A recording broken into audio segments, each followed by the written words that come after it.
Okay, so I want to thank Nancy for the opportunity to come here and talk to you today. The work I'm going to present represents a collaboration between myself and Dr. Emma Rosie Marshall, my collaborator from Loyola University Chicago. We both work in the Department of Biology. I'm a microbial ecologist. My lab uses molecular, so DNA and RNA-based approaches to profile microbial communities in environmental systems. My interest is in understanding the connection between bacterial community composition, in other words, the species that are present, and the functions of those communities. Dr. Rosie Marshall is a stream ecologist, and her interest is in ecosystem processes and human impacts on ecosystem processes in streams. So pharmaceuticals and personal care products are an area where my interests and Emma's interests sort of overlap, and so we've been trying recently to develop a collaboration in this area. So as I'm sure you guys know, there are many things under this category of PPCPs. It includes things like prescription and non-prescription drugs, as well as a variety of household products, some of which have antibacterial or antimicrobial components. So we know that these things are able to enter into aquatic ecosystems. Our use of these products results in their release to the domestic wastewater stream. Many of these things are degraded or removed during wastewater treatment, but generally the removal is not 100%, so there is some release of these products in effluents, resulting in their release to streams and other surface waters. Also, the use of pharmaceuticals in animal care, veterinary uses, confined animal feeding operations can also result in the release of pharmaceuticals to surface waters. So we know that these things have the potential to be released to surface waters, and we know that these compounds can be found in rivers and streams across the United States. There was the 2002 study by the USGS that measured 95 of these contaminants in 139 streams in 30 states. 82 of the 95 contaminants they searched for were found, and contaminants were found in 80% of the streams. Now, the concentrations they found were generally low. 95% of the concentrations they found were below 1 microgram per liter. So these things seem to be found and widely distributed, but at very low concentrations. And the ecological effects of most of these compounds really are not well understood. So a lot of these compounds are biologically active. That's the entire point of why we use them.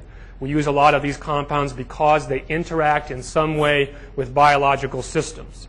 So it seems to suggest that they would have the potential then to interact with biological systems in the environment. There could be a variety of different kinds of effects. Because the concentrations are so low, I would think that acute effects would be unlikely, right? We have very low concentrations. We're unlikely to see dramatic acute effects. But with these persistent, long-term, low concentrations, there is a potential there for chronic effects, as well as the potential for selective pressure. And in terms of selective pressure, I'm especially interested in antibacterial compounds, antibiotics, their potential to modify bacterial communities in the system by exerting a selective pressure. So our interests at Loyola with Emma and myself relate to ecosystem processes and services. In other words, how are these low concentrations of these biologically active compounds impacting ecosystem processes, and how are they influencing community composition, especially at the microbial level. Now, trying to determine biological impacts in the field is going to be a big challenge. Okay?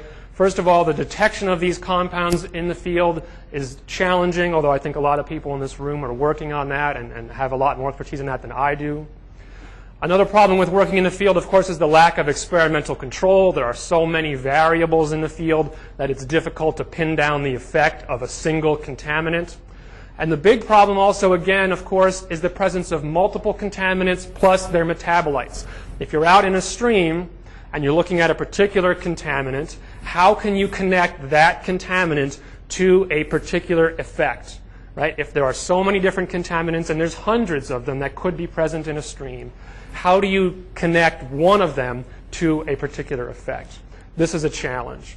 Now, one area where I think we can potentially link a contaminant to an effect is in the area of resistance. So if we look at resistance levels in bacterial communities to particular antibacterial compounds, there is, I think, a potential to link a particular compound to an effect. So this was a preliminary study that we did in the North Shore channel of the Chicago River, or sorry, the North Branch of the Chicago River. We took sediment samples from the river, both upstream and downstream, from the North Shore water reclamation plant. Our idea was that there was likely to be some triclosan released from this treatment plant. We took sediment samples, both upstream and downstream, measured triclosan resistance in the bacterial communities just using a very simple method of doing plate counts on triclosan amended agar versus plain agar. So if you take a look at these pictures, I don't know how well you can see them. This is just a representative sample of our plates.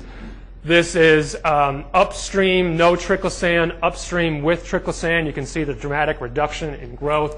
Only less than 20% of the organisms we sampled upstream were resistant to this level of triclosan. We used 10 micrograms per mil of triclosan in the plates. We got this level from the literature, but it's a relatively low level of triclosan. And downstream of the plant, you can see this is downstream, no triclosan, downstream with the 10 micrograms per mil of triclosan.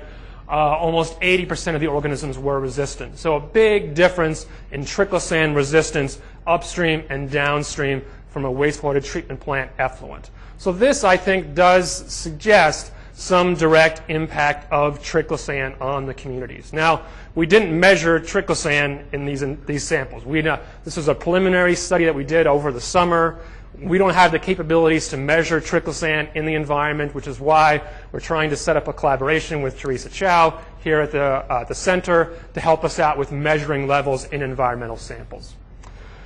But for a lot of these other compounds, we again run into this issue of how do we connect a single contaminant to an effect. So the approach that we're taking at Loyola is using lab-based model systems. So specifically, we're using model streams that we have at Loyola. We work in a relatively new building, and because we're interested in aquatic ecology, we built a stream lab on the roof of our building. So in this stream lab, we have these model streams. They're 2 meters in length. They're circular racetrack-style streams where we can control basically everything. We can control the flow rate. We can control light. We can control water temperature. We can obviously then add whichever kinds of contaminants we choose. We can put down whatever kind of substrate we want, either a natural substrate. We can use tiles, whatever kind of water source we want. We usually use inoculums from native streams to supply a microbial inoculum. And the good news for us is that we've got 50 of these things in this stream lab. So this is kind of a quick little shot here. So 50 of these is a lot. It's a big room. I don't know anybody else in the U.S. who has this kind of a scale. And it allows us to do lots of replication. And when you're trying to do this kind of work and trying to do ecology, replication is really important. So we can highly replicate all of our studies. So I just want to give you a couple slides of an example study that we did using this approach. And so our approach here is to do single contaminants at a time, at least for now, and to look at both biological parameters and ecosystem processes. And it's hard for us to predict what kinds of processes are going to be affected, so we're going to try to look at a suite of different processes to see what kinds of things might be affected. So we're going to look at things in terms of microbial communities. We're going to look at community size, community composition in terms of species composition, as well as levels of activity. We also can throw invertebrates into these streams, look at their growth rate, look at their mortality rates, look at their fecundity or their ability to reproduce. We haven't thrown fish in yet, although I think that we could, although it adds another level of complexity, but we could potentially throw at least some small fish into this system.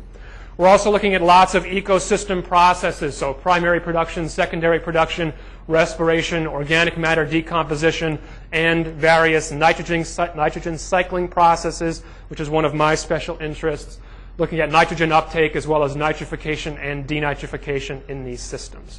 So I'm going to give you just a quick couple slides to finish up of one of the studies we did using this sort of approach.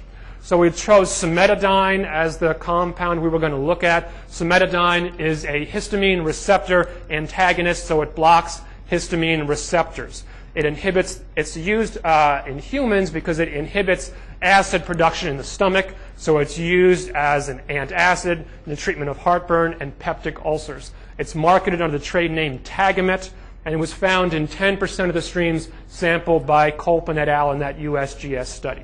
So we chose cimetidine. We also chose it because We know that histamine is a neurotransmitter that has a variety of functions in invertebrates. So we know that invertebrates use histamines, and a previous study showed that cimetidine can block the response of invertebrate neural cells to histamine. So it does seem possible then that cimetidine might have some impact on aquatic invertebrates. So here is our experimental design. We set up artificial streams with 5 different treatments. For each treatment, we had 5 replicate streams. So we used no cimetidine as a control. We used the median field concentration from the Kolpin et al. Paper, 0.07 micrograms per liter. Then we used 10 times that, 100 times that, and 1,000 times that, just to get an idea of what potential reactions we might see.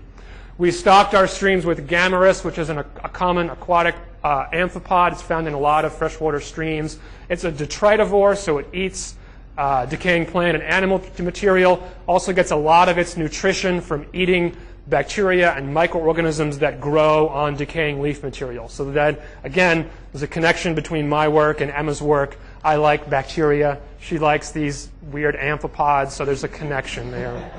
And it's an important food source for fish. So for people who don't care much about bacteria or amphipods, most people care at least a little bit about fish. So there's a connection to the food web here. So this was our experimental design. Here is our organism. So a few of the interesting results we found. We saw significant decrease in reproductive success in Gammarus. This was run over a 2-month period at all of these levels of cimetidine. So even that median level that was seen in the Kolpin et al. Paper, we saw a significant decrease in reproductive success in these amphipods. We also saw a significant decrease in biomass accrual, so the amount of biomass of Gammarus that we saw in these streams, again, it decreased with all of these cimetidine treatments. And finally, we did see some impacts on growth rate, on instantaneous growth rate, but this was seen only at these extraordinarily high concentrations, so very unlikely in the field. But just again, we were looking at this to give us an idea of what the potential outcomes would be. So big increase we saw increases on biomass accrual and on reproductive success, a little bit of an effect on growth rates, but only at these extremely high concentrations. So this is the approach that we are hoping to use in the future to continue to expand upon this work. One other compound we're interested in looking at is triclosan. So triclosan is an antibacterial compound. It's a component of many antibacterial soaps and hand soaps and detergents, and it's even embedded in plastic now. So it's extremely widely used, does have the potential to enter the wastewater stream and get into streams and rivers. And it's an antibacterial compound, so it has the potential, again, to impact bacterial communities in streams and rivers and potential impacts on food webs. So we actually have a proposal in right now to take a look at this to sort of expand our work, and hopefully working with Teresa, we can also do a better job of actually monitoring triclosan concentrations in the environment so that we can be sure that in our model streams we're using environmentally relevant concentrations. So that's all I have for today. I'd be happy to take any questions.